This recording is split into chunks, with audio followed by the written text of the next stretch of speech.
एक प्रसिद्ध राजा था जिसका नाम राजधन था। अपने नाम की ही तरह प्रजा सेवा की उसका धर्म था। उसकी प्रजा भी उन्हें राजा राम की तरह ही पूजती थी। राजा राम रामधन सभी की निष्ठा काम भाव से सहायता करते थे, फिर चाहे वो राज्य की प्रजा हो या अन्य किसी राज्य की। उनकी ख्याति के सर्वत्र की थी। उनके दानी स्वभाव और व्यवहार के गुणगान उसके शत्रु राजा तक करते थे। उन राजाओं में एक राजा भीम था जिसके राजा रामधन का इस ख्याति की ईर्ष्या थी। उस ईर्ष्या के कारण उनके राजा रामधन को हराने की एक रणनीति बनाई और कुछ समय बाद रामधन के राज्य पर हमला कर दिया। भीम सिंह ने छल से युद्ध जीत लिया और रामधन को जंगल में जाना पड़ा। इतना होने पर भी रामधन की लोकप्रियता में कोई कमी नहीं रही। हर जगह उन्हीं की बातें चल रही थी। उससे भीम सिंह को चैन का नींद न था। उसे राजा रामधन को मृत्युदंड देने का फैसला किया।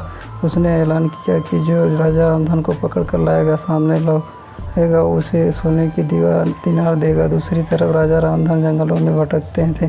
तब उन्हें एक राहगीर मिला और उसने कहा, भाई तुम इसी तरह जंगल में जगह के लगते हो, कहा क्या मुझे राजा रामधन के राज्य की तरफ का रास्ता बता सकते हो? राजा रामधन ने पूछा, क्या तुम्हें क्या काम?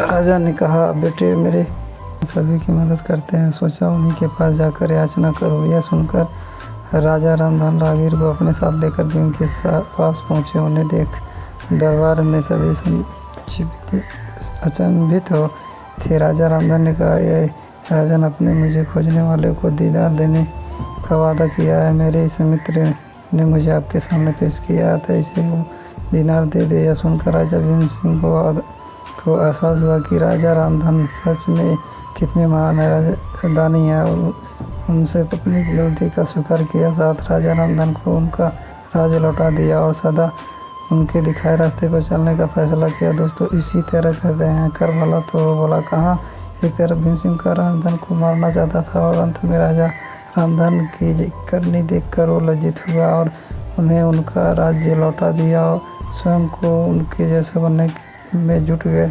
महान लोग को सही कहते हैं, कर भला तो रामधन की करने का ही फल था जो हारने के बाद भी जीत गया। उसने जिस तरह सभी को मदद की, उसकी मदद अंत में उसी के काम आई है।